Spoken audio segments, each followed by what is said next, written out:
tener conversaciones como las que tenemos los viernes con nuestra querida Dalul Ordey, licenciada en psicología, doctora en neurociencia cognitiva aplicada. Dalul, buen día. ¿Cómo estás? Hola, muy buenos días. Muy bien, muy bien. Ya terminando la semana. ¿Llegaste al viernes? Llegué al viernes. Como una escafandra. Sí. Que uno llega. Sí, intenso. Sí. Dalul, hoy vamos a hablar de la atención psicológica a pacientes con enfermedades crónicas. Así es. Mira, ayer justamente estuve en una reunión de equipo en el centro hospitalario donde estoy también, que es CEDIMAT, eso yo no es, ¿verdad?, del conocimiento público.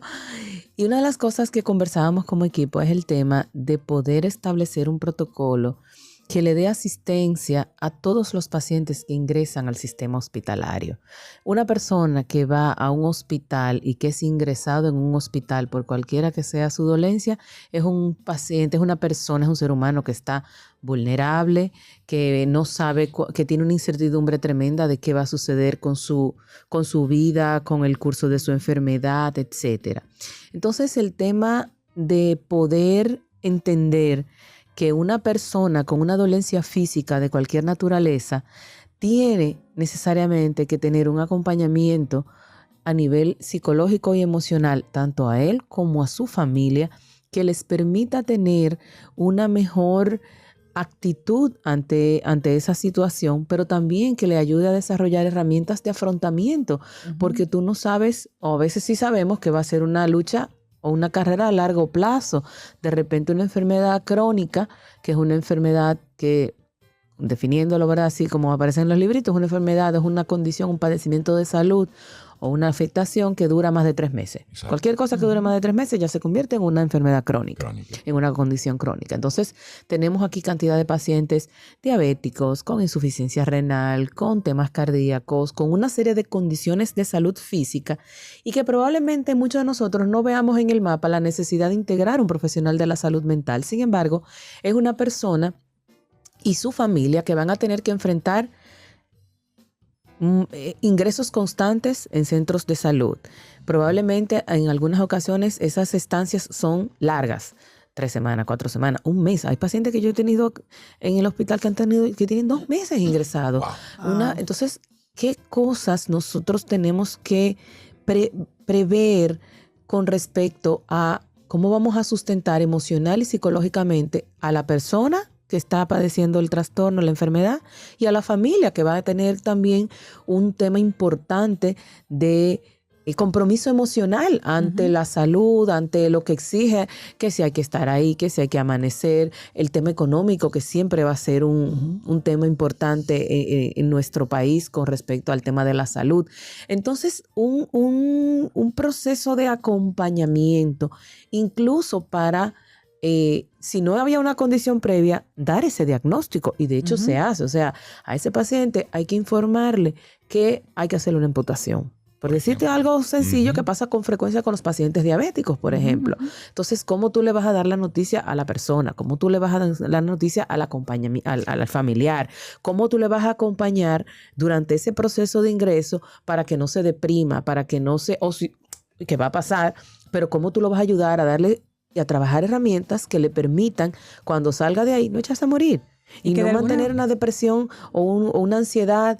Hay cantidad de pacientes que desarrollan procesos ansiosos tremendos cuando están en ingreso. Entonces, ¿qué va a generar eso? Acuérdense que somos un sistema integral. Entonces, cuando yo estoy ansioso, cuando yo estoy deprimido, cuando yo estoy triste, todo los eso medicamentos, va trabajando. eso debilita mi sistema inmunológico. Me hace mucho más vulnerable a cualquier cosa que yo tenga.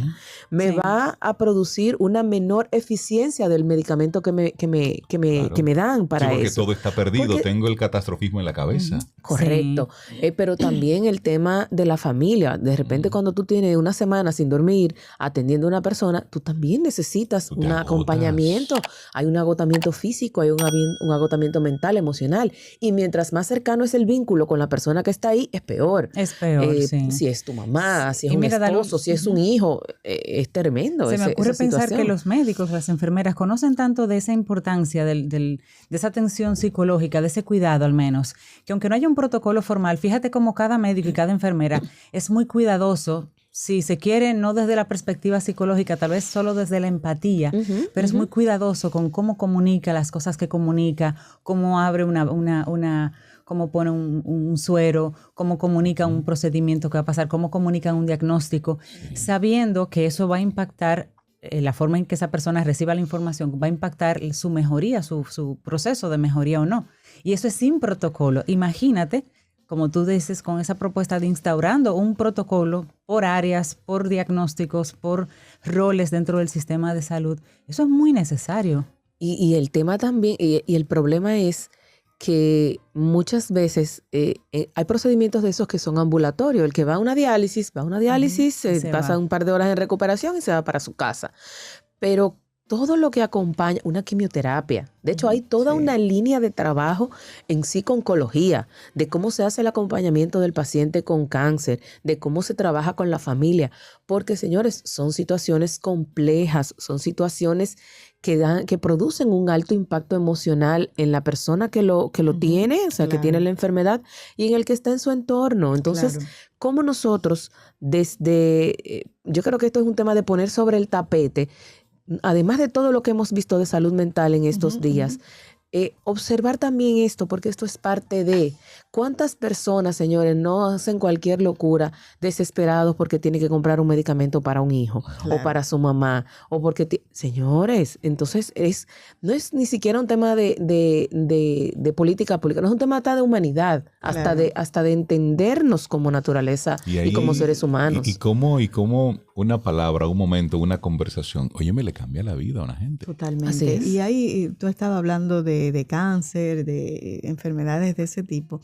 Sin embargo, hay una enfermedad, tal vez porque me tocó, que para mí es devastadora, porque tú ver el deterioro progresivo de tu familiar es el Alzheimer. Claro. Entonces, no solo que afecta a esa persona, sobre todo físicamente, hasta donde uno sepa, sino que todo el entorno, cuidadores, familiares, se va también afectando día a día. Cuando llega ese momento que tu papá, tu mamá, tu hermana, quien sea, no te reconoce. Claro. Tú sabes, y ahí el acompañamiento, que mucha gente no lo busca, pero ese acompañamiento en ese tipo de enfermedad es importantísimo. Sí, de hecho, y ahí menciono este tipo de enfermedades sin mencionar esa, porque esa por naturaleza lleva un acompañamiento más dirigido a ese tipo de cosas. Pero estas enfermedades uno no las pone en el panorama, no hace esa asociación de psicología con un enfermo diabético o con un paciente renal crónico o con una persona que tenga, qué sé yo, una deficiencia cardíaca. Entonces, sí, te entiendo. Sí. Eso es... Igual eso yo te sí o entendí, sí, perfecto, pero la verdad es que si adicionamos esos pacientes con enfermedades neurodegenerativas, que además vienen con el acompañamiento de todos los temas de salud mental, de deterioro cognitivo, de demencias, etcétera, entonces ahí se triplica todo el tema de la necesidad de poder tener un acompañamiento adecuado. Y mencionas diabetes y los estudios están ahí, muestran cómo la diabetes tiene un componente emocional importante. Entonces, un paciente diabético es malhumorado, cambia de su forma cambia, y vemos que los números de diabéticos simplemente van en aumento. Entonces, de una forma u otra, estamos teniendo una sociedad enferma con una condición que ya los predispone a tener un comportamiento psicológico alterado. Óyeme, eso es una bomba perfecta. Y te voy a decir algo. Casi todas las enfermedades crónicas tienen repercusiones a nivel de funcionalidad cognitiva. De hecho, hay un tipo de demencias que se asocia a las personas con diabetes. Hay un tipo de demencia que se asocia a las personas con trastornos hepáticos, con enfermedades hepáticas. El que tiene una insuficiencia renal, acuérdense que el cuerpo es integral. Entonces, tú estás hablando de un cuerpo intoxicado porque no tiene un funcionamiento adecuado de su sistema de limpieza, por decirlo en un término simple. Entonces, no es lo que está pasando ahora, es lo que va a pasar durante todo el trayecto y lo que tenemos que empezar a prevenir, a no poner el candado después que nos han robado, sino que nosotros desde nuestros espacios podemos ir construyendo en torno al paciente, a la persona con una enfermedad crónica y al entorno familiar que nos permita poder darle mejor calidad de vida, de que pueda tener o prever o evitar el impacto de ese proceso degenerativo que viene asociado a la enfermedad, no solamente a nivel físico, sino a nivel mental, emocional, cognitivo, y entonces ocuparnos. La idea es, y eso ojalá empiece a ser una realidad en todos nuestros hospitales, tener un cuerpo de apoyo psicológico para los pacientes, señores. Y tú entrar aquí a un hospital público ya te da una depresión. Claro. Imagínense el que tiene que pasar tiempo allí, el que necesita esos servicios que lamentablemente siguen siendo tan precarios.